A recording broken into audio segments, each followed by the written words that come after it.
श्री गोपाळ कृष्ण भगवान की जय। विडा नंबर 120। आपण हून श्रीला दर्शन।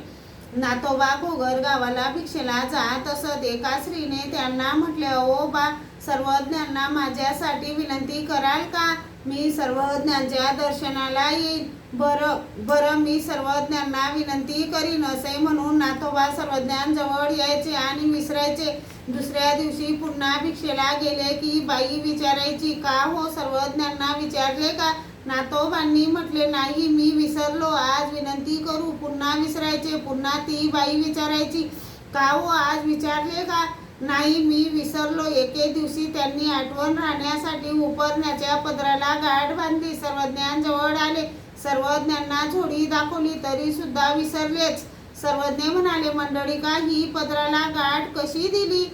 मग नाथोबांना आठवले, हा जी एक स्त्री मला रोज विचारायची, सर्वज्ञांना विनंती केली का मी सर्वज्ञांच्या दर्शनाला येईन म्हणून, परंतु ते मी आपणास विनंती करायची रोज विसरत होतो, जी विसरू नये म्हणून आज पदराला गाठ दिली होती, परंतु ते आजही विसरलोच होतो, तरी आता जाऊ तिला बोलवू? सर्वज्ञ म्हणाले, मंडळीका, तुम्ही दिलेला शब्द तो खरा करून दाखवावा लागेल हो।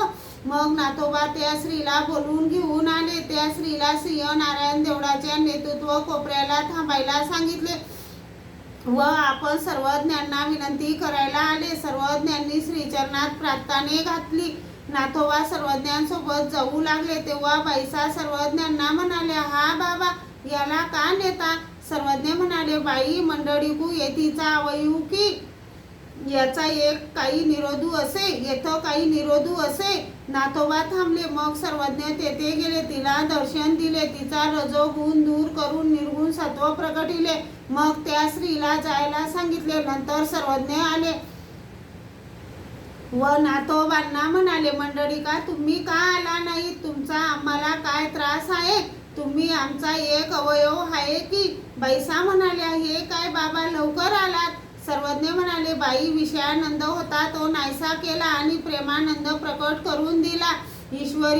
ईश्वरी विषय प्रेम ते दुर्लभूस। यावर सर्वज्ञांनी पहिली विहिरणीचा दृष्टांत निरूपण केला। कोणी एकी विहिरणी असे, तियेचा पती देशाउरा जाये, मग तियेसी कानिके काही सेनही सुखासी नये, तयाचे अंगी टोपरे पुढं वाटवा का, तयाची ठाऊनी कोणी ये, तेने सुखासी ये।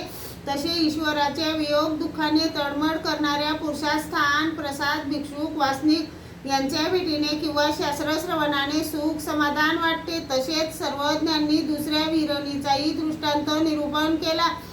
कोणी एकीचा पती देशाउरा जाय, रात्री दोघे खाती जेवती, मग तो देशाउरा जाय, तेत तयासी दिस लागती, मग तयाचेनी विरे हे दुःख करी, मग तयाचे पदार्थ काढी, तेने अधिक दुःखची होय, मग म्हणे, हे तेने विन काही करावे असती, तो होवावा की? तयाचे इष्ट मैत्र देखे, तेने दुःखची होय, मग ते म्हणे, हे तयाचे इष्ट मैत्र होती, परी तो होवावा की?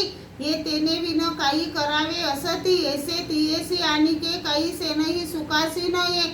तसे परमेश्वराने जीवाला वेद बोध दिला, त्याचे अनुसरण स्वीकारले, मग परमेश्वराच्या वियोगाने त्याला दुःख होते आणि परमेश्वराचे स्थान, प्रसाद, भिक्षुक, वासनिक पाहतो ते पाहून अधिकच दुःखी होतो व म्हणतो, हे त्याचे साधन आहे, परंतु तो साधन दाता भेटावा की? असे त्याला कशानेही सुख समाधान नाही। अशी अवस्था झाल्यानंतर मग परमेश्वर त्याला लवकरच पुन्हा संबंधी जन्मून शब्द, अपरोक्ष, सामान्य, विशेष साधन देऊन आपल्या निजानुभूतीचे साध्य देतात। यावर नाथोबास म्हणाले, जीजी, मी या बाईच्या घरी रोज भिक्षेला जात असे, तेव्हा हिचा पती मला चांगली भिक्षा द्यायला लावी, त्यांच्याशी मी चांगले बोलत असे, निरूपण करत असे, त्यांच्याकडे जे मागितले ते तो देत असे, परंतु उचित काळी देत नव्हता आणि मी या बाईशी काही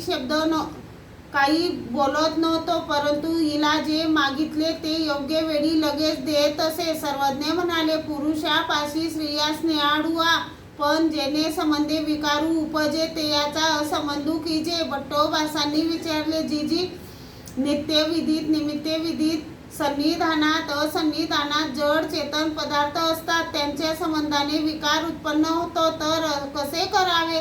सर्वज्ञांनी म्हटले विषयाची ये एका सनी न बैसावे. भट्टोबासांनी म्हटले जी जागतिक होऊन एका आसनावर बसण्याचा योग आलास तर कसे करावे? सर्वज्ञांनी म्हटले विषया साक्षी न टाकावे. श्री गोपाळ कृष्ण भगवान की